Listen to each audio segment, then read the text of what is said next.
Dans le chapitre 33,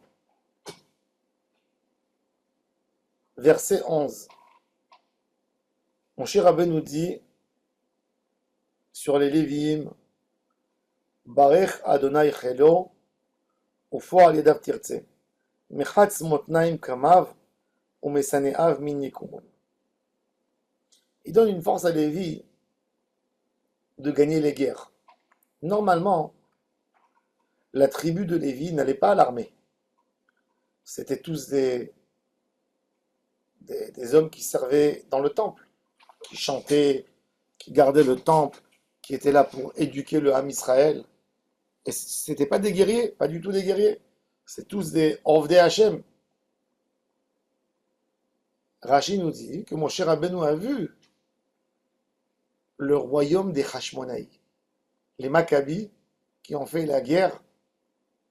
Ils avaient besoin d'une bracha extraordinaire. C'est quoi la bracha? Alors, quand vous lisez un peu le livre de Josephus Flavius Iosifun, un livre extraordinaire qui nous parle des victoires des Maccabis contre les Grecs, sont des guerres qu'on ne peut même pas imaginer. Yehuda Maccabi, avec ses frères, qui tuaient des milliers de guerriers grecs. Yehuda était sur son cheval, et avec son épée, comme s'il était en train de récolter du blé, tellement il tuait les ennemis. Ils avaient peur de lui, dès qu'ils le voyaient, il devenait paralysé.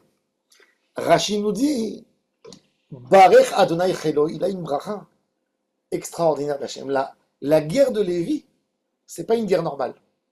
C'est une guerre où on n'a pas les éléments de la guerre. Où c'est presque Hachem qui est en train de mener toute cette guerre. Où l'homme il prend l'arme que parce qu'un guerrier doit porter une arme. Mais les ennemis, eux ont le résultat comme s'ils avaient été frappés par des armes. Et ça, c'est la bracha extraordinaire de Lévi. La guerre ne nous appartient pas. La guerre appartient à Akadosh Baruch Hu. La guerre appartient à Akadosh Baruch Hu. Mechatz motnaim kamav umesaneav min yekumun. C'est-à-dire que Akadosh Baruch Hu, c'est lui qui gère toute la guerre, c'est lui qui gère les soldats. Et la meilleure preuve que la guerre est dans les mains d'Akadosh Baruch Hu, c'est les Maccabis. Barech Adonai Chelo, Mechatz motnaim kamav. Akadosh Baruch Hu va casser les hanches des guerriers qui viennent devant vous. Quand quelqu'un il a reçu un coup dans la hanche, il ne peut plus avancer. La hanche, elle sépare entre la partie haute du corps et la partie basse du corps. Il n'y a plus de lien. Les pieds ne peuvent plus courir, ne peuvent plus se défendre. Akadosh Baruch Hu a donné une bracha aux enfants de Lévi. Les enfants de Lévi, ce pas des hommes qui savent se battre. C'est des Lévis, c'est des Kohen, ils sont toute la journée au temple. Ils savent rien du tout à part le service divin.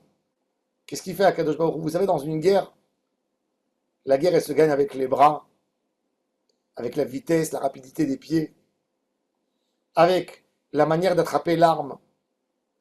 Mais quand vous prenez quelqu'un, l'homme le plus costaud du monde, s'il a les hanches cassées, il a perdu dans la guerre. Alors Akadosh Baruch Hu dit que quand le tribu de Lévi fera la guerre, leurs ennemis, toutes leurs hanches vont se casser. Mechatz motnaim kamav, umesaneav min yekumun. Ils ne peuvent plus tenir debout devant eux. Ça, c'est la bracha extraordinaire que Hachem Yitbarach donne aux hommes qui étudient la Torah. Les hommes qui étudient la Torah, c'est une autre manière de faire la guerre. Il y a des gens qui font la guerre parce qu'ils ont appris, c'est ce qu'ils ont appris. Ils ont étudié dans les écoles militaires. Alors, quand ils sortent en guerre, qu'est-ce qu'Hachem fait? Il leur donne un succès dans ce qu'ils savent faire. C'est-à-dire, si dans la statistique, un homme qui sait faire la guerre et qui a mieux appris, par exemple, un guerrier qui a fait du judo et du karaté, dans la statistique, s'il va se battre contre quelqu'un qui n'a pas fait du judo et du karaté, ben, dans la statistique, il aura 80% de gagner l'autre. Et là, peut-être il sera plus, peut-être il peut échouer, peut-être. On rentre on est mais on est toujours dans le cadre d'une statistique. Tandis que quand les Lévi'im, c'est des gens qui servent Hachem, il n'y a plus de statistiques. Ils sont à 100% gagnants dans tous les cas. Pourquoi? Parce qu'ils se sont consacrés, ils se sont donnés à Hachem.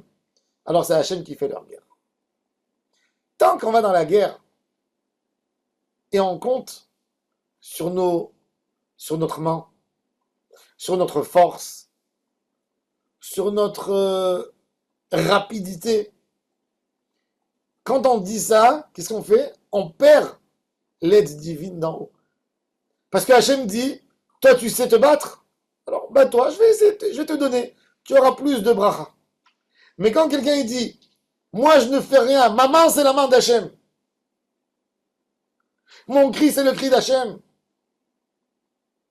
La muraille de Jéricho est tombée sans aucune flèche. Elle est tombée avec l'arche qui a entouré la ville et avec les sons du chauffard. L'armée égyptienne, l'armée la plus puissante du monde, quand elle a couru derrière les enfants d'Israël, elle a coulé dans son intégralité dans la mer Rouge. Sancheriv, la plus grosse armée du roi assyrien de l'époque, qui est venue, comme que le Talmud nous dit, avec 120 000 chefs d'armée. Ils avaient 10 millions de soldats à peu près. Aucun pays en Asie a résisté devant le royaume assyrien. Il a récupéré tout. Il était tellement puissant qu'il a exilé les peuples pour éviter des rébellions, etc. Il a pris un peuple de là, il l'a mis dans un autre pays. Il a pris l'autre pays, il a fait changement de population pour ne pas qu'il demande l'indépendance. Tellement il était puissant ce roi. Il est venu devant Jérusalem, il a dit à Chizkiyahu, le dernier roi, la dernière ville qui n'a pas cédé. Il leur a dit, écoutez, c'est très simple. Dans quelques jours, je donne l'ordre à chaque officier de m'emmener une pierre de la ville, une pierre. Et je vous détruis toute la ville. Si chacun de mes officiers, de mes soldats va cracher sur la ville, vous allez couler. Et dans la ville, presque une guerre civile. Il y a la grosse partie de la ville qui veut être soumis au royaume assyrien, lui donner tout ce qu'il dit et qui nous laisse.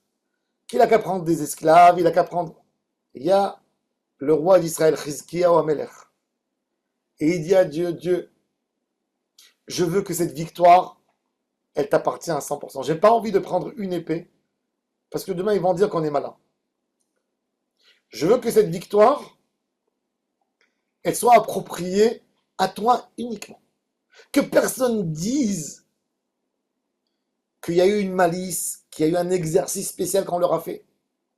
Donc on va aller dormir, c'est la meilleure chose à faire, et toi tu feras la guerre pour nous. Qu'est-ce qu'il fait, Chizkiyahu? Il dort. Et Akadosh Baruch Hu dit, t'as bien dit, pour une fois que t'as bien dit, c'est moi qui ferai la guerre. Et le matin, quand Chizkiyahu se lève, le camp des Assyriens, 10 millions de personnes mortes. Akadosh Baruch Hu a dit aux anges qui sont venus chanter devant lui, toutes les heures, il y a les anges qui chantent. Il leur a dit, ne me chantez pas en haut, chantez en bas. Et quand les anges sont descendus en bas, par leur pureté, toutes les âmes sont sorties des corps. Ça a pris 6 mois aux Juifs de Jérusalem d'enterrer les corps des soldats assyriens. Il y a eu un qui a résisté, le roi d'Achour, Sancheriv. Il est retourné dans son pays sans aucun soldat. Et il a été tué par ses enfants. Pour cet échec qu'il leur a mis, où tout le royaume assyrien a été fracassé. Quand on fait la volonté d'Hachem Yitbarach, on peut chanter et gagner la guerre.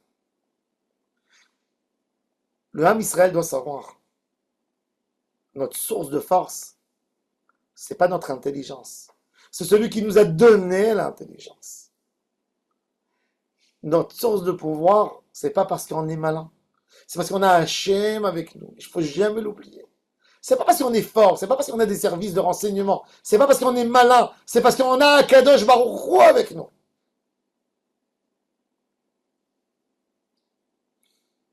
Même un aveugle comprend les miracles qu'on a eus ces derniers jours. Vous savez l'histoire des beepers avec le Hezbollah. Moi, je ne vois pas que l'intelligence des hommes du Mossad. Je vois comment Akadosh Baruch Hu est avec nous, comment il leur a fermé les yeux. Le Hezbollah, c'est une organisation tellement puissante. Comment Akadosh Baruch Hu a donné la force au Ham Israël de fracasser cette organisation en 10 jours, il n'y a plus rien. Ils font un peu de choses. Comment Akadosh Baruch Hu fait qu'il y a 400 missiles qui viennent d'Iran en 2 reprises et aucun dégât qui se fait. On peut voir ce côté miraculeux, comprendre que ce n'est pas nous qui font la guerre, c'est Hachem qui fait la guerre. Parce que quand il y a un missile qui tombe, Hachem Ishmor, qu'est-ce que ça peut faire? Si Akadosh Baruch Hu casse son visage une seconde, un moment, on est perdu, on n'a rien du tout. Akadosh Baruch Hu est là pour nous, il nous a promis qu'on restera là. On sera là pour toujours. Mais il faut se renforcer dans la Emouna et comprendre que la bracha, quand on a la bracha dans notre armée, on est les plus forts du monde. Parce que personne ne peut contre la bracha d'Akadosh Baruch Hu. Donc notre vrai effort, c'est pas d'acheter des F-15, des F-35, des F-16, des F-18, des tanks, des chars, des pistolets, des missiles. La meilleure chose à obtenir, c'est de faire tout pour recevoir la bracha d'Hachem, pour qu'il nous accorde sa bénédiction, qui est la source de toute victoire et de toute réussite. Baruch Adonai Le'olam, Amen.